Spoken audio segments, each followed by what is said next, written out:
많이 무더웠던 여름의 때를 잘 지나고 이제 곧 결실의 계절 가을을 앞둔 이 8월 마지막 주일까지 인도해 주셨음을 감사드립니다. 오늘도 하나님 온 마음과 정성 다하여 예배하기 원하오니 저희 드린 예배를 기뻐 받아 주시옵소서. 또한 이 시간 하나님 주실 말씀을 우리의 생명의 양식으로 삼아 나를 지키고 세상을 지키며 하나님의 은혜의 부흥을 체험하는 복된 신앙으로 나아갈 수 있도록 은혜 내려 주시옵소서. 예수 그리스도의 이름으로 기도하옵나이다. 아멘.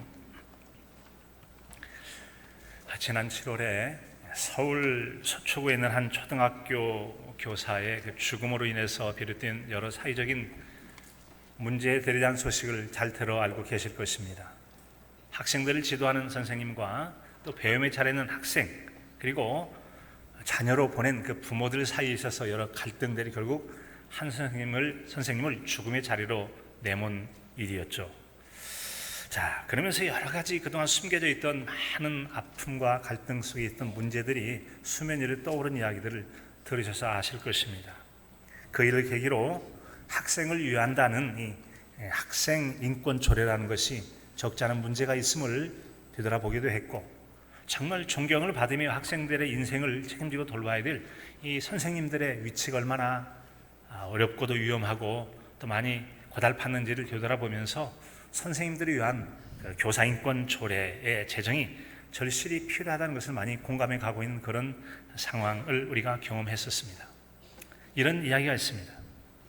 어느 날 아들이 어머니에게 떼를 쓰기 시작합니다. 엄마, 나 학교 안 갈래요. 가기 싫어요. 대체 이유가 뭐니? 애들이 나랑 안 놀아주고 자꾸 따돌린단 말이에요. 그 말을 듣고 있던 어머니가 한숨을 내쉬며 아들을 타이르듯이 말합니다. 그래도 학교 가야지. 너는 학교 선생님이잖아.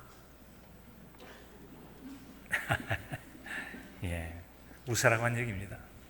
이 책에도 나오는 학교 유머, 책에도 나온 학교에서 있을 만한 웃은 이야기란 말이죠. 자, 여러분, 이야기는 하나의 정체성에 대한 이야기를 우리에게 들려주고 있습니다. 정체성이 무엇인가를 보여주는 거죠. 이 앞선 내용은 내가 누구이며 무엇을 하면서 살아가는 사람인가 하는 정체성 문제를 생각하게 합니다. 학교 선생님이 학교에 가기 싫은 경우가 있기도 할 것입니다. 그런데 만약에 학교 선생님이 학교를 가기 싫은 이유가 애들이 나랑 안 놀아줘서 학교 가기 싫어요 라고 말하면 이것은 좀 뭔가 이상하지 않습니까? 사실 선생님이라면 모름지기 아이들이 학교 가기 싫어해도 잘 다스리고 해서 어쨌든 학교 나와서 교과 과목을 통해서 좋은 실력을 쌓아가고 또 그들을 잘 지도해서 말이죠, 좋은 학생으로 또 좋은 인재로 자라갈수록 돕는 게 선생님의 역할 아니겠습니까? 물론 선생님께서 아이들과 재미나게 노는 것도 중요하기도 합니다. 그러나 그것은 핵심적인 내용은 아니죠. 매 시간마다에 따른 교과 과목을 잘 지도해서 그들이 그 연령에 맞는 실력들을 잘 쌓아가는 것이죠. 좋은 친구들과의 교제를 통해서 사귐을 갖기도 하고 또 인생에 여러 경험해야 될 것들, 도덕과 윤리들을 배워가고 또 어른을 존중해가고 또 잘 순종해가는 이런 삶을 통해서 미래 인재로 자라가는 것은 매우 복된 일이라고 할 수가 있을 것입니다. 그런데 만약에 학교 선생님이 내가 뭘 해야 될지 모르고 애들이 안 놀아주니까 학교 가기 싫어하는 선생님은 안 계실 겁니다. 그런데 가정을 해서 정말로 그렇다면 선생님은 자기가 무엇을 해야 하는지 자기 정체성 혼란을 겪고 있는 사람이라 할 수 있어요. 때로는 부모님들이 정체성 혼란을 겪음으로 많은 교사와 갈등의 관계를 겪기도 했는데 이런 일들은 그들뿐만 아니라 우리 모두에게도 해당되는 일일 수도 있다는 점이죠. 우리는 나 자신이 어떤 사람이며 또한 어떤 역할을 맡아서 그 일을 어떻게 하며 살아가야 하는지를 알고 살아가야 합니다. 그래서 우리가 그렇게 살아갈 때 사회 구성원으로서 제 역할을 감당하게 되죠. 가정에서, 직장에서, 여러 사회 공동체 속에 속해서 내가 해야 될 일들을 잘 해감을 통해서 건강한 자기 역할을 감당하고 자기가 속한 공동체 내에서 선한 영향력을 나타내는 선한 역할을 감당하며 살아갈 수 있다는 점이죠. 그런 경우를 예수님께서 말씀하신 산상수훈에서 인용하여 말하자면 우리가 이제 너희는 세상의 소금이다, 너희는 세상의 빛이다 라고 말씀하심으로 세상 속에서 소금 되는 역할과 빛 되는 역할을 감당하며 살아갈 수 있는 것이죠. 오늘의 말씀은 우리에게 너 하나님의 사람아 라고 말하여 우리가 어떤 존재이며 무엇을 어떻게 하며 살아가야 할지에 대해서 들려주고 있습니다. 하나님의 사람은 더 말할 것 없이 당연하게 하나님의 사람답게 살아야 됩니다. 우리가 어떤 상황에 머물며 어떤 역할을 감당할지라도 우리는 여러분 답게 살아야 돼요. 어떻게 살아야 돼요? 답게 살아야 돼요. 같이 한번 해볼까요? 하나님의 사람답게. 하나님의 사람답게. 여러분 그렇습니다. 우리는 답게 살기 하나님의 사람답게 살아야 돼요. 기본적으로 답게라고 하는 것은 아빠는 아빠답게, 엄마는 엄마답게, 부모는 부모답게, 자녀는 자녀답게, 어른은 어른답게, 아이는 아이답게. 여러분 우리는 무언가 자기 역할과 어떤 지위에 있다면 그 답게, 다움을 이루어가며 살아가는 게 뭐겠어요? 건강한 자기다운 삶인 것이고 이것이 정체성이 건강한 사람의 삶이라고 하는 것입니다. 그런 사람이 정체성이 건강한 사람이고 자기 역할이나 자기 형편이나 자기 분수를 알고 사는 사람이에요. 자기 정체성 혼돈 없이 살아가죠. 그런데 자기 정체성 혼돈을 하고 살아가는 사람은 자기가 지금 어떤 위치에 있고 어떤 직분과 역할을 맡아 있는지를 혼돈하게 됩니다. 그래서 마땅히 해야 될 일은 하지 않고 하지 않아도 될 일을 애써서 힘써 행하느라고 많은 갈등과 다툼, 분쟁을 일으키는 경우가 있습니다. 그것이 바로 정체성 혼돈에서 오는 안타까운 삶의 모습이죠. 피해라고 할 수가 있습니다. 자, 여러분 이런 문제라고 하는 것은 나이와 상관없이 일어나게 되어집니다. 즉 내가 어떤 존재이고 무엇을 하는 사람인지에 대해서 혼돈하게 되면 나이를 많이 먹고 적게 먹고 사회적 지위가 높고 낮고 상관없습니다. 자기 역할들을 잘 못해서 잼버리 데이도 보면은 자기 역할들에 대한 혼돈 때문에 그랬는지 잘 해주지 못해서 큰 피해가 있었으면 너무나 잘하고 있지 않습니까? 그들이 못 배워서 그런 게 아닙니다. 지위가 낮아서가 아니에요. 정말 많이 배운 사람이고 아주 중요한 역할을 가졌지만 제 역할이 무언지에 대해서는 잘 이해하지 못했고 성실하게 감당하지 못하니까 문제가 발생한 거라는 것이죠. 여러분 이것은 신앙인에게도 마찬가지입니다. 신앙인은 신앙생활하면서 자신이 신앙인으로서의 정체성이 건강하고 굳건하게 서 있어야 합니다. 그럴 때 믿는 사람답다. 참 그 사람 믿는 사람다워. 역시 믿으니까 뭔가 믿는 사람은 다르기는 달라. 세상 사람보다 훨씬 더 낫다 그런 얘기죠. 훨씬 더 좋은 점이 있어. 정말 믿으니까 참 다르네, 좋네 그런 말이에요. 그래야 되는 말을 드려야 되는 것이죠. 그래서 우리가 우리 주님과 하나님이 영화롭게 하고 또한 우리는 세상 속에서 덕을 끼치고 선한 영향력을 나타내며 살아가야 하는 것이지요. 자, 바울 사도가 편지의 수신자인 믿음의 아들 디모데에게 너 하나님의 사람아 라고 불렀습니다. 그러니까 여러분 하나님의 사람아 라고 부른 이 말씀은 이 구약 성경에 걸쳐서 여러 번에 걸쳐 기록되어 있는 걸 볼 수 있습니다. 이 같은 하나님의 사람아 라고 하는 것은 모세라든지 다윗이나 여러 선지자들에게 그런 호칭이 불려지거나 쓰여 있음을 볼 수가 있습니다. 자, 그 같은 경우는 대체로 하나님의 특별한 소명을 받은 사람들을 그렇게 이제 불렀습니다. 이를테면 신명기 33장 1절에 보면 하나님의 사람 모세가 해서 모세를 하나님의 사람이라고 부릅니다. 그리고 그 얘기는 죽기 전에 이스라엘 자손을 위하여 축복함이 이러하니라. 그는 축복할 내용을 쭉 이어지는데 그는 그의 백성을 축복할 사람으로서의 특별한 사명을 받아 그를 향하여 하나님의 사람이라고 불렀습니다.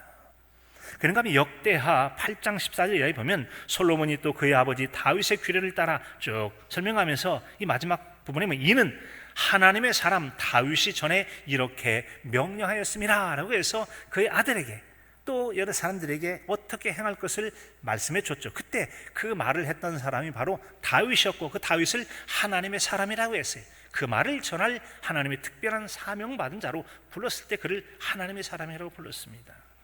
이 같은 하나님의 사람의 칭호가 신약 성경에 와서는 신약 시대에 와서는 하나님의 택하심을 받고 구원을 얻은 모든 성도를 가리키게 됩니다. 모든 성도가 바로 하나님의 사람이라는 거예요. 그래서 우리는 모두가 다 하나님의 사람이라는 거죠. 같이 해볼까요? 나는 하나님의 사람이다. 나는 하나님의 사람이다. 사랑하는 성도 여러분, 저와 여러분은 하나님의 사람입니다. 그래서 구약시대 때는 특별한 사명을 위하여 부름받은 사람만 하나님의 사람이었다면 지금은 하나님의 은혜로 말미암아 생명복음을 우리에게 받았고 그 복음을 통해 예수 그리스도를 믿는 모든 성도를 가리켜 너는 하나님의 사람이야 라고 이렇게 불러주고 계시다는 것이죠. 그래서 하나님의 사람으로서 자기 직분에 맞는 역할을 잘 감당하며 살 것을 말씀해 주고 있습니다. 이 같은 하나님의 사람에 대한 기록들을 우리는 성경에 대한 내용을 기록하고 있는 디모데후서 3장 16절에 17절에 이렇게 기록이 되어 있죠. 모든 성경은 하나님의 감동으로 된 것으로 교훈과 책망과 바르게 함과 의로 교육하기에 유익한 이는 하나님의 사람으로 온전하게 하며 모든 선한 일을 행할 능력을 갖추려 함이라. 이 성경을 통해 보니까 우리가 하나님의 사람이라고 말씀했어요. 하나님의 사람이 이처럼 구약시대나 신약시대를 불문하고 하나님 말씀을 통하여 온전하게 하나님의 행할 준비를 잘 갖추는 그런 사람으로서 모든 선한 일을 행할 능력을 갖추는, 그래서 세상 속에서 하나님의 선한 영향력을 나타내는 사람, 바로 곧 하나님의 사람이라고 이렇게 불려졌음을 알 수 있어요. 자, 그러면 우리가 하나님의 사람다운 신앙인으로서 건전하고 굳건한 신앙을 가지고 말씀대로 살아가야 합니다. 자, 그런데 우리가 어떤 말씀대로 어떻게 살아야 될지 그 구체적인 내용을 모르면 잘 못 살잖아요. 그래서 어떻게 살아야 할지 구체적인 내용이 바로 오늘의 말씀이라고 하는 겁니다. 그 말씀을 한번 다시 읽어보면, 오직 너 하나님의 사람아 이것들을 피하고 의와 경건과 믿음과 사랑과 인내와 온유를 따르며 믿음의 선한 싸움을 싸우고 영생을 취하라 라고 말씀했어요. 이를 위하여 내가 부르심을 받았다. 우리의 소명이 바로 이런 일을 위한 것이 우리의 소명이라는 거죠. 많은 증인 앞에서 선한 증언을 하였도다. 자, 이 말씀은 바울 사도가 믿음의 아들이었던 디모데에게 너 하나님의 사람아 라고 말하면서 여러분 피타사추의 명령을 하게 됩니다. 피타사추 한번 해볼까요? 피타사추의 명령. 자, 여러분 이 피타사추의 명령은 뭐죠? 피하라, 따르라, 싸우라, 취하라는 이 네 가지 명령의 첫 글자를 따서 피타사추의 명령이라고 제가 한번 줄여보았습니다. 여러분 그렇습니다. 그래서 우리에게는 피할 것은 피하고, 따를 것은 따르고, 싸울 것은 싸우고, 취할 것은 취하라는 그런 말씀입니다. 바울 사도의 이 명령은 우리에게 신앙인답게 잘 살아갈 수 있도록 구체적인 행동 지침을 준 것이라고 할 수가 있어요. 자, 여러분 이 같은 신앙 지침이 우리에게 필요한 이유가 있죠. 그것은 바로 사람마다 자, 신앙인은 신앙인답게 살아야지 라고 말하면 옳소 아멘 다 할 것입니다. 그런데 문제는 신앙인답게 사는 게 뭐냐라고 물었을 때는 어떤 사람은 신앙답게 사는 걸 이렇게 하는 사람이 있어요. 어떤 사람이 신앙인답게 사는 걸 저렇게 해서 잘못 이해하거나 잘못 가르치거나 잘못 배워서 신앙인답게 사는 것이 성경적이지 않을 수도 있다는 점이죠. 그래서 여러분 이 같은 문제 때문에 예수님 시대 때도 종교 지도자와 예수님과의 일종의 논쟁이 있었음을 우리는 마태복음 15장 1절 이하에서 볼 수 있어요. 마태복음 15장 1절로 3절까지 보면 이때 바리새인과 서기관들이 예루살렘으로부터 예수께 나와서 종교 지도자들이 예수님께 나온 겁니다. 뭐 하려고요? 당신의 제자들이, 요즘 같은 손가락질 하듯이 당신의 제자들이 어찌하여 장로들의 전통을 범하나이까? 떡을 먹을 때 손을 씻지 아니하였나이다. 장로의 전통이란 다른 말로 하면 사람의 전통입니다. 그랬더니 예수님 대답하시죠. 대답하여 이르시되 너희는 어찌하여 너희 전통으로 하나님의 계명을 범하느냐. 하나님의 계명. 자, 이 말씀은 이스라엘의 종교 지도자인 바리새인과 서기관들이 예수님께 나와서 당신의 제자들의 신앙에 문제가 있어, 당신들의 제자들이 신앙생활을 잘못하고 있다는 겁니다. 자, 여러분 이처럼 우리가 생각할 때 어떤 것이 바른 신앙이냐에 대해서 각각 전통이나 아는 지식이나 이해나 가르침에 따라서 바를 수도 있고 그를 수도 있다는 점을 생각해 보는 거죠. 그런데 예수님께서 그들의 질문에 응수하시잖아요. 논쟁의 주제는 바로 전통이었습니다. 이 전통을 범했다라고 하는 건데 전통을 지키지 않고 어겼다라는 것을 지금 이 바리새인과 서기관들이 예수님께 말하면서 당신 제자들의 신앙 잘못됐어, 바르게 해야 된다라고 말하는 거죠. 그래서 이 서로의 신앙에 문제가 있다는 말을 하고 있습니다.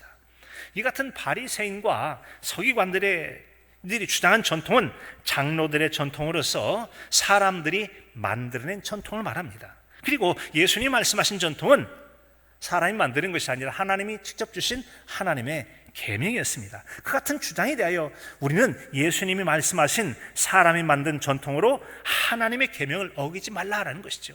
가끔 보면 여러분, 하나님을 잘 믿으려고 열심을 내다가 이것은 이렇게 해보고 저건 저렇게 해보고 나름대로 계명을 만들었는데, 사람이 만든 계명인 이 장로의 전통이 오히려 잘하려다 보니까 어떻게 한 것이 잘못돼서 하나님 말씀을 어기고 하나님 말씀을 불순종하게 만드는, 오히려 신앙을 어긋난 길로 인도하는 경우도 있더라는 것이죠. 그런 경우가 있다. 그런데 예수님께서 바로 그렇게 말했던 사람들에 대해서 그런 사람의 경우를 마태복음 15장 8절로 9절에서 이렇게 말씀합니다. 이 백성이 입술로는 나를 공경하되 마음은 내게서 멀도다.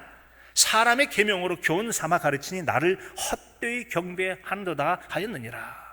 참으로 안타까운 일입니다. 이 말은 형식적인 종교인, 지식은 있으나 행위로는 부정하는 신앙인, 성경의 진리를 왜곡하여 교주나 잘못된 진리를 따르게 해서 하나님을 헛되게 경배하는 이단들의 행위에서 나타나는 현상이라 할 수 있습니다. 그런데 보니까 여러분, 때때로는 사람들의 전통 가운데는 그러면 안 되는데 그것이 마치 진리이고 그것이 바른 신앙인 것처럼 잘못해서 열심을 내는데, 그럴수록 안타깝지만 여러분 어떻게 됩니까? 입술로 하나님 공경하지만 마음에는 전혀 하나님 공경하는 마음이 없어요. 그리고 열심을 내서 한다는 것이 남들이 겉으로 보기에는 종교적으로 열심을 내서 대단한 것 같은데, 하나님 보기에는 하나 받을 예배가 아니에요. 받을 신앙이 아니라 헛되게 공경해서 전혀 하나님과 상관없는 종교 행위를 하고 살더라는 것이죠.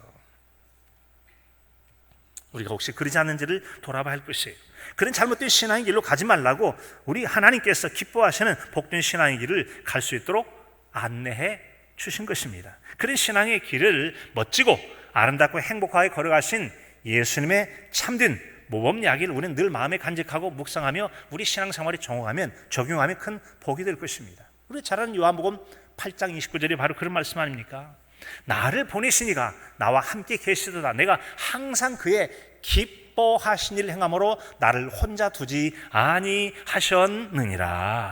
아멘. 예수님은 이 세상에 오셔서 무엇을 어떻게 할지를 매우 분명하게 아셨고 뚜렷한 목표의식을 가지고 그 일을 기쁘게 행하셨다는 거죠. 그게 뭡니까? 항상 하나님을 기쁘시게 하는 데 초점을 두었다는 거예요. 같이 해볼까요? 항상 하나님을 기쁘시게, 항상 하나님을 기쁘시게, 항상 하나님 기쁘시게 하는데 우리 주님께서 초점을 두었다는 것이죠. 이 점을 바울 사도도 에베소 교회에 주신 말씀으로 에베소 5장 10절 11절에 이렇게 말씀합니다. 주를 기쁘시게 할 것이 무엇인가 시험하여 보라. 너희는 열매 없는 어둠의 일에 참여하지 말고 도리어 책망하라. 이는 우리는 하나님의 사람으로서 예수님을 닮고 바울 사도가 말한 것처럼 열매가 없는 어둠의 일에 참여하지 말라는 거죠.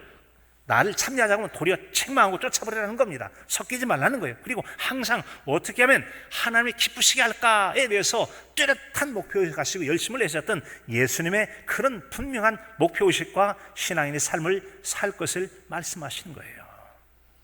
우리가 무엇을 어떻게 행하려 할 때 목표가 뚜렷하면 무엇을 해야 할지와 하지 말아야 할 것을 압니다. 그래서 분별하여 생활하기가 훨씬 쉬워지죠. 그런 이유 때문에 이 목표에 대한 여러 좋은 면의 말도 있기도 하죠.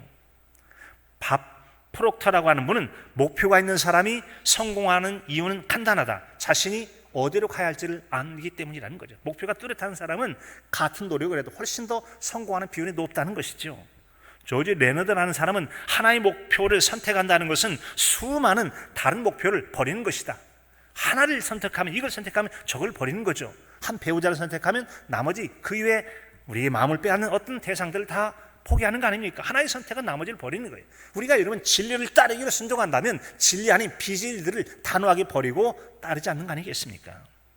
앞서 말한 것처럼 예수님이 이 세상에서의 삶의 목적은 하나님을 기쁘시게 하는 것이었습니다. 하나님을 기쁘시게 하는 것이었다. 우리는 하나님을 기쁘시게 한다고 하면서 되려 오히려 하나님 마음을 근심하게 하고 아프게 하는 경우도 있기도 합니다. 하나님 말씀에 대한 이해 부족이나 판단 착오는 바로 인간적인 생각이 개입되어서 순수하지 못한 동기로 어떤 일을 시작할 때 그렇습니다. 어떤 경우는 시작은 잘했는데 중간에 여러 상황들 변수가 생겨서 잘못되어 가는 경우도 있기도 합니다. 그럴 때 하나님을 기쁘시게 못하기도 하죠. 하지만 예수님 같은 경우는 여러분 결코 실수하지 아니하시는 분, 착각할 수 없는 분이죠. 그래서 그분에게는 구체적으로 어떻게 행하라는 행동 지침을 주시지 않으셔도 충분히 잘할 수 있는 분이, 그분에게 주실 수도 없고 주실 필요도 없는 분이죠. 그런 주님과 달리 우리는 구체적으로 무엇을 어떻게 해야 한다는 걸 주시해 주지 않으면 자기 속에는 좋은 대로 자기 생각이 이렇게 하면 하나님을 잘 섬기는 거지라고 오해하거나 잘못 판단하거나 잘못 알고 있는 것 때문에 잘못 신앙할 수가 있다는 점이죠. 그래서 우리에게는 구체적 지시가 필요해요. 앞에서 잠깐 언급한 것처럼 우리는 부족하기도 하고 연약하기도 해서 하나님을 기쁘시게 하겠다는 생각과는 달리 그 결과가 그렇지 못하기 때문에 성경에서 우리에게 무엇을 어떻게 하라고 구체적으로 그 내용을 말씀해 준 거 아니겠습니까? 다시 한번 듣습니다. 오직 너 하나님의 사람아, 이것들을 피하고 의와 경건과 믿음과 사랑과 인내와 온유를 따르며 믿음의 선한 싸움을 싸우라. 영생을 취하라. 이를 위하여 내가 부르심을 받았고 많은 증인 앞에서 선한 증언을 하였도다. 이 말씀은 피할 것은 피하고 따를 것은 따르고 싸울 것은 싸우고 취하여 얻을 것은 취하여 얻으라 라고 하는 그런 말씀입니다. 자, 이와 같은 여러분, 이런 일들을 이루려면 바른 분별과 말씀에 대한 순종과 결단을 위한 용기와 그 목표를 이루고자 하는 열정이 우리에게 필요합니다. 자, 이제 우리 피따사취의 구체적 내용을 살펴보도록 하겠습니다. 먼저는 피할 것은 피하며 살라는 것이죠. 사랑하는 성도 여러분, 피할 것은 피하며 사시기 바랍니다. 오늘 말씀 11절에 보니까 오직 너 하나님의 사람아, 이것들을 피하고 라고 말씀했어요. 우리가 하나님의 사람으로서 해서는 안 될 피할 것들에 대한 말씀이죠. 그 피할 것들을 바로 이것들이라고 말해요. 이것들을 피하라. 그 이것들이 무엇입니까? 우리가 하나님의 사람으로서 피해야 될 이것들에 대한 내용은 오늘 말씀 11절 앞절에 나와 있는 4절부터 10절까지의 그 내용들이 기록이 되어 있습니다. 이 피할 것들이란 바로 우리의 삶과 영혼을 망하게 하는 모든 것들, 그런 것들을 피하라고 말씀하시죠. 그것들을 멀리 해야 할 악한 것들입니다. 그래서 우리에게 해서는 안 될 것이기에 반드시 피하라, 피하라고 명령을 하셨죠. 우리가 살아가면서 멀리하고 반드시 피해야 될 그 악한 것들이 무엇입니까? 무수히 많이 있겠지만 오늘 말씀 앞절에 있는 여러 구절들을 살펴보면 이렇습니다.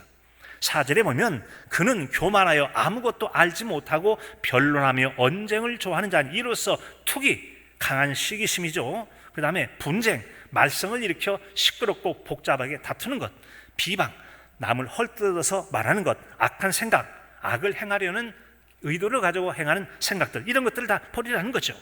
뿐만 아니라 마음이 부패하여 진리를 잃어버려 경건을 이익의 방도로 생각하는 자들의 다툼이 일어나느니라 라고 말씀합니다. 신앙을 가지고 신앙생활을 한다면서도 그 내면 속에는 우리가 이런 피따사추의 이런 명령 같은 소명의식이 없습니다. 대신에 뭐가 있죠? 그 마음 속에는 어떻게 하면 내가 아는 성도들을 이렇게 구슬려 가지고 내 밥벌이란 돈벌이를 할까? 이것에 바로 관심을 두는 사람이 종교적 가르침에 어떤 이득을 노리고 바른 진리와 다른 거짓 진리를 진리인 것처럼 주장하는 교회 안에 사이비가 있다는 거죠. 사이비가 뭐죠? 겉은 비트나나 속은 전혀 다른 경우죠. 신앙인 것 같은데 실제로는 그 마음에는 하나님의 마음에 멀어요. 경유한다 하지만 헛것을 숭배하는 거죠. 헛것이 되어지는 것처럼 때때로는 이렇게 우리 마음속에 어떤 그 목적을 가지고 사람을 대하는 경우, 이것 하지 말라는 거죠. 부활을 하는 자들은 돈 욕심이 많은, 부활을 하는 자 곧 돈 욕심이 많은 사람은 온갖 시험, 어려움에 빠지고 올감에 걸려들고 여러 가지 어리석고 해로운 욕심에 떨어지나니 곧 사람으로 파괴되어 없어지고 멸망, 망하여 없어지는 이런 것들을 빠지게 만든다는 거죠. 그게 뭐죠? 다 욕심 때문에 비롯되죠. 그래서 돈을 사랑하며 일만하게 뿌리가 되나니 이것을 탐내는 자들은 미혹, 무엇에 올려 정신을 차리지 못하고 혼란에 빠져드는 거죠. 그래서 믿음에서 떠나 많은 근심으로서 자기를 찔렀다라고 말씀하고 있어요.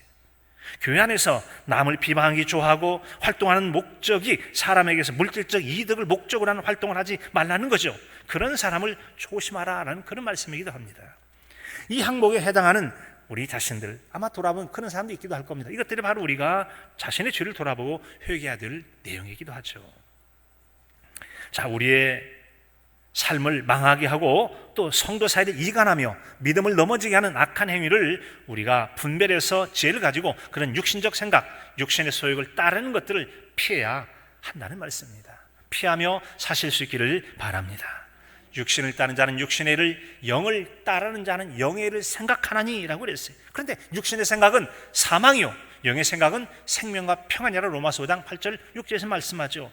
육신의 생각은 하나님과 원수가 되고 하나님을 기쁘시게 할 수도 없다고 분명하게 말씀해 주세요. 그거는 안 된다는 말씀이죠. 성경에서 말하는 성도의 교제, 성도의 사귐, 성도의 연합을 이루고자 할 때 그런 경우를 조심하라 라고 말씀했어요. 로마서 16장 19절에 보면은 너희가 선한 데는 지혜롭고 악한 데는 미련하라고 말씀합니다. 한번 같이 해볼까요? 선한 데는 지혜롭고 악한 데는 미련합시다. 그렇습니다. 이처럼 분별의 지혜를 가지고 사시길 우리 주님은 바라십니다. 여러분 그런 삶을 사시기를 진심으로 축복합니다. 두 번째는 따를 것을 따르며 살라고 말씀합니다. 같이 해볼까요? 따를 것을 따르며 삽시다. 바로 이런 것입니다. 11절 하반절은 오직 너 하나님의 사람아 의와 경건과 믿음과 사랑과 인내와 온유를 따르며 라고 말씀하고 있어요. 하나님의 사람으로서 힘써 순종하며 따를 것들에서 말씀하십니다. 구체적인 내용, 첫 번째는 의죠. 의란 예수 그리스도의 십자가의 부활 사건이 우리에게 주는 영향력을 한마디로 의라고 말씀할 수 있어요. 하나님 앞에서 우리는 죄인이었습니다. 그런데 예수 그리스도의 거룩한 보혈의 피의 구속이란 바로 예수 그리스도의 십자가의 보혈의 피로 죄를 씻어서 죄의 문제를 해결해 준 것이죠. 죄값을 치러준 것을 그리스도의 구속이라고 해요. 묶는 것, 잡아들이는 게 구속이 아니고 그리스도를 통해서 죄의 문제를 벗어나게 하는 게 구속이죠. 그런 사람은 사망에서 건진받게 되어져요. 이런 그리스도의 구속 사역으로 예수님을 믿고 그 공로를 힘입어 법적으로 됐어, 깨끗하게 됐어, 죄 없어 라고 되는 것을 의롭다라고 말하는 것이죠. 경건이란 하나님의 성품을 닮아가는 것을 말합니다. 이것은 법적으로 의롭다함을 얻은 삶에 걸맞는 신앙인다운 삶을 힘쓸 때 참 그 사람은 경건해 라고 말하지 않습니까? 하나님의 사람답게 사는 것이지요. 믿음, 이것은 하나님의 구원 진리를 깨달은 가운데 죽을 때까지 하나님께 자신을 의지하고 순종하는 것을 말합니다. 어느 한때 기분 좋을 때 상황이 괜찮을 때만 믿고 의지하는 것이 아니라 어느 때 영원토록 절대적인 믿음을 가지고 모든 상황 속에서 주님을 믿고 의지할 때 그런 사람이 믿는다라고 말하는 거죠. 믿는다는 나 예수님 믿으면 구원받고 천국 가요. 그것만 입으로 지식으로 아는 걸 믿었다고 말씀하는 거 아니죠. 믿었다는 것은 하나님을 절대 의지합니다. 절대 의지하는 삶을 여러 위기 상황 속에 흔들림 없이 끝까지 굳건하게 지켜가는 사람을 진짜 믿는 사람이라고 말하는 것이죠. 두렵고 떨림으로 너희 구원은 이라고 말씀하지 않습니까? 사랑은 하나님께 인간을 사랑하셔서 독생자 예수 그리스도를 십자가에 못 박기까지 하신 것처럼 우리도 하나님을 사랑하며 경외하고 죽기까지 하며 또한 이웃을 자신의 몸과 같이 사랑하라는 거죠. 이 같은 사랑의 명령은 위로는 하나님을 향하여 옆으로는 이웃을 향하여, 그래서 이 사랑은 십자가의 사랑이라고 볼 수 있습니다. 위로 하나님의 사랑, 옆으로 이웃을 향한 사랑. 그래서 교회 안에서 우리가 온 마음과 정성 다하여 예배하는 것은 하나님의 사랑 하나의 모습입니다. 교회 밖에서는 세상을 향하여 우리가 하나님의 사랑을 더 넓혀나가는 그런 사랑으로 펼쳐 나가야 할 것을 말씀하고 있습니다. 믿음과 사랑이라고 하는 것은 나무에서 뿌리와 열매와 같은 관계라고 볼 수 있어요. 사랑이 없는 믿음은 죽은 것이고 믿음에 근거하지 않는 사랑은 생명이 없는 사랑이라고 말씀할 수 있어요. 인내는 괴로움이나 어려움을 참고 견디는 것을 말하죠. 이 인내는 신앙의 인내, 즉 어떠한 역경과 환경 속에서도 낙심하거나 굴복하지 않고 온전한 믿음을 굳게 지키며 신앙의 도리를 다하는 것입니다. 인내하는 신앙이란 힘들면 안 해버리고 할만하면 하고, 그건 인내하지 못한 것이다. 인내란 어렵고 힘겨워도 끝까지 그 말씀에 대한 순종을 이루기 위해서 참아내는 것이죠. 세상 속에서도 여러분 인내는 쓰나 그 열매는 달다. 초등학교 때 게시판에 붙었던 생각이 납니다. 여러 가지 열매가 붙어있던 생각이 납니다. 여러분 인내는 성령의 9가지 열매 중에 하나이고요, 성숙한 사랑이나 또한 신령한 성품을 가진 자에게 반드시 필요한 덕목이기도 합니다. 온유는 성질이 온유하고 부드러움을 말하죠. 그 온유는 예수 그리스도의 성품 중에 하나입니다. 나는 마음이 온유하고 겸손하니 라고 말씀하셨죠. 여기서는 성도가 그것을 본받아 항상 사람들을 대하되 그들을 이해하는 너그러운 마음을 가지고 대할 때 그 사람은 온유한 사람이다 라고 말하죠. 인내와 온유는 이처럼 예수님 믿는 가운데 얻을 수 있는 예수님 닮은 성숙한 인격으로서 오랜 세월 동안 잘 가꾸고 다듬어야 얻을 수 있는 성령의 열매들 가운데 하나입니다. 여러분, 진리편에 서지 않고 늘 무엇이 이득이 되는가를 따져서 자기 이득을 위해서 활동하지 않는 것을 말합니다. 우리는 이런 사람을 조심해야 되죠.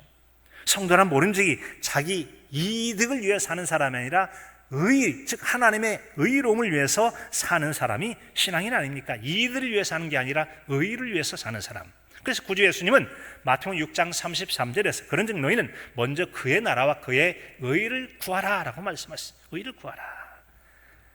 이 주님의 말씀을 따르기로 결단하고 순종해서 그 말씀에 순종하는 자에게 약속하신 복을 주님은 우리가 누리며 살기를 바라십니다.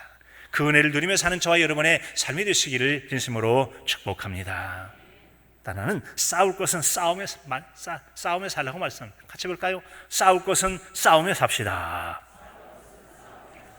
12절에 보니까 믿음의 선한 싸움을 싸우라고 말씀합니다. 우리가 이런 하나님의 사람으로서 성경은 싸우지 말라고 분명히 말씀하고 있습니다. 잠언서 17장 14절에 보면 다투는 시작은 두개에서 물이 새는 것 같은즉 싸움이 일어나기 전에 시비를 그칠지어다 라고 해서 처음부터 싸우지 말아요. 작은 싸움이 큰 싸움 된다는 거죠. 디모데후서 2장 14절에는 말다툼을 하지 말라. 하나님 앞에서 엄히 명하라. 이는 유익이 하나도 없고 도리어 듣는 자를 망하게 한다. 그러니까 싸우지 말라고 했어요. 우리가 하나님의 사람으로서 성경은 싸우지 말라고 말하는데 그래도 싸울 때는 작은 싸움이 큰 싸움이 될 수 있다는 것을 알고 또한 성도 사이의 싸움은 듣는 사람을 영혼을 넘어져서 망하게 한다라는 점을 삼가 조심하며 싸우지 말 것을 말씀해요. 그런데 또 오늘 말씀에는 어떤 경우는 또 싸울 때는 싸워야 한다고 말씀하고 있습니다. 바로 힘써 싸워야 할 것은 바로 믿음의 선한 싸움이에요. 믿음의 선한 싸움을 잘 싸우시기 바랍니다. 믿음의 선한 싸움을 싸우라. 믿음의 선한 싸움을 싸우라. 그 싸움 없이는 우리가 믿음을 지키지 못합니다. 내 믿음을 무너뜨리려 하는데 나 잡수시하고 가만히 있겠습니까? 안 되죠. 믿음을 통해서 우리가 얻을 수 있는 하나님의 복된 것들을 얻고 지키기 위해서도 믿음의 싸움을 싸워야 된다는 거죠. 이처럼 믿음의 선한 싸움이란 상을 얻기 위해서 하나님 약속하신 상을 얻기 위해서 경쟁하라라는 그런 말씀이에요. 믿음이 없이는 하나님을 기쁘시게 못한다. 상 받을 수도 없다고 그랬죠. 그래서 그리스도인들이 하나님의 나라에서의 상 받기를 위해서 이 땅에 사는 동안 육체의 정욕을 죽이고 불의와 맞서 싸우는 것들을 말하고 있습니다. 즉 구주 예수를 믿는 성도는 자기 이득을 위해서 혈기를 부리며 이전투구를 하는 진흙탕 싸움에 빠져들지 않죠. 대신에 구원의 은총 위에 더하여 주신 하나님의 마련해 두신 영원한 하늘 상급을 바라며 싸우는 것이죠. 그 대상은 바로 사탄, 마귀, 우리 원수되는 하나님과 원수가 되는 사단과 싸움이죠. 바로 모든 불의한 것들과 싸워야 될 것을 말씀합니다. 그러면 우리가 인내하며 싸워야 할 것은 그 불의한 것들은 무엇이겠습니까? 거짓 진리 절파하는 이단들, 세속의 가치들, 악한 욕망들, 우리를 넘어지게 하는 더럽고 죄악에 빠진 각종 시험들이나 이것들과 우리가 싸워서 이기라고 말씀합니다. 우리가 이런 싸움을 싸우려 이기려면 용기가 필요하고 영적인 무장이 필요하죠. 그래서 우리의 영적인 무장을 에베소 6장에서는 하나님의 전신갑주를 취하라라고 말했어요. 하나님의 전신갑주를 잘 무장하실 수 있기를 바랍니다. 이런 무장을 하고 악한 대적과 맞서 싸울 때 하나님께서 우리를 도와주시겠다고 말씀하셨어요. 시편 60편 12절에 보면 우리가 하나님을 의지하고 용감하게 행하려니 그는 우리의 대적을 밟으실 이심이니라. 우리가 싸워서 나가면 하나님 대신 싸워 대적을 밟아주시겠대요. 완전하게 승리를 이길 수 있도록 해주신다는 것입니다. 이단에 대해서 잘 정리한 박용규 교수 같은 경우는 성령님의 5가지 자격을 이렇게 설명합니다. 첫째는 예수 그리스도를 높인다. 두 번째는 성경의 권위를 높인다. 세 번째는 죄와 사탄의 왕국과 싸운다. 네 번째는 진리의 영의 역사가 있다. 다섯 번째는 사랑의 영의 역사가 있다. 그 중에 뭐죠? 성령의 사람은 죄와 사탄의 왕국과 싸운다라고 말씀하고 있습니다. 죄와 사탄의 왕국과 싸운다. 사랑하는 성도 여러분, 이 말씀처럼 우리가 싸울 것과는 맞서 싸움을 통해 승리를 거두기를 우리 주님은 원하고 계십니다. 그런 삶을 누리시길 진심으로 축복합니다. 마지막 한 가지는 취할 것은 취하며 살라고 했습니다. 같이 볼까요? 취할 것은 취하며 삽시다. 술 취하란 말이 아니고 취할 것, 즉 얻을 것은 얻어서 누리며 살라고 말씀하는 거죠. 그것이 바로 뭡니까? 영생을 취하라고 말씀했어요. 우리가 하나님의 사람으로서 우리가 가질 수 있는 값진 것들이 많이 있죠. 뭐 건강도, 재물도, 세상의 명예, 지위도 있죠. 그러나 그것이 최고의 가치는 될 수 없다. 진정한 우리의 최고의 가치는 온 천하를 주고도 살 수 없는 영원한 생명, 영생을 취하는 데 열심을 내실 수 있기를 바랍니다. 영생을 취하라. 그러니 여러분, 영적인 영생은 믿음으로써 영생을 취할 때 적극적으로 취할 것은 이 마태복음 15장 28절에 보면 가나안 여인과 예수님과의 만남 속에서 이루어지게 되죠. 자기 딸이 귀신에 들려서 어려웠을 때 그 여인이 예수님께 나왔어요. 나는 이스라엘 집에 잃어버린 양들에게 왔다. 이방인들은 제위라고 말씀하십니다. 그럼에도 불구하고 여인이 앞에 나와서 요청을 하죠. 나는 자녀의 떡을 취하여 개들에게 줄 수 없다라고 말하지 않습니까? 그렇습니다, 주인님. 그러나 개들은 주인의 땅에 떨어지는 부스러기라도 줬사오니 부스러기 은혜라도 주면 좋겠습니다. 주님 보시고 말씀하시죠. 내 믿음이 크도다. 같이 볼까요? 내 믿음이 크도다. 그 여인에게는 열정이 있습니다. 뚜렷한 목적이 있죠. 반드시 어떤 경우라도 얻어내겠다고 하는 그런 목적이 있었습니다. 그리고 아무리 무시해도 겸손하게 모든 걸 받아들이는 그 믿음으로 주님 앞에 믿음이 크다고 말씀하시고 자녀의 문제가 해결되어진 놀라운 복을 받게 되었다는 거죠. 여러분, 성경은 약속하죠. 선한 일을 행한 자에게는 생명의 부활로 이르게 될 줄로 믿으시기 바랍니다. 피타사추 행하는 것을 어긋난 것 철저히 회개하게 됐을 때 하나님은 120년 전에 있었던 그 영적인 부흥을 이 시대에도 저와 여러분에게 은혜로 베풀어 주실 줄로 믿습니다. 바라긴 우리 모두가 피타사추의 명령, 피할 것은 피하고 따를 것은 따르고 싸울 것은 싸우고 취할 것은 취하여 그 부르심을 받은 신앙인으로서의 풍성한 은혜 복을 누리고 전하며 사는 복된 저 여러분의 신앙이 삶이 되실 수 있기를 간절함으로 축복합니다. 하나님 아버지,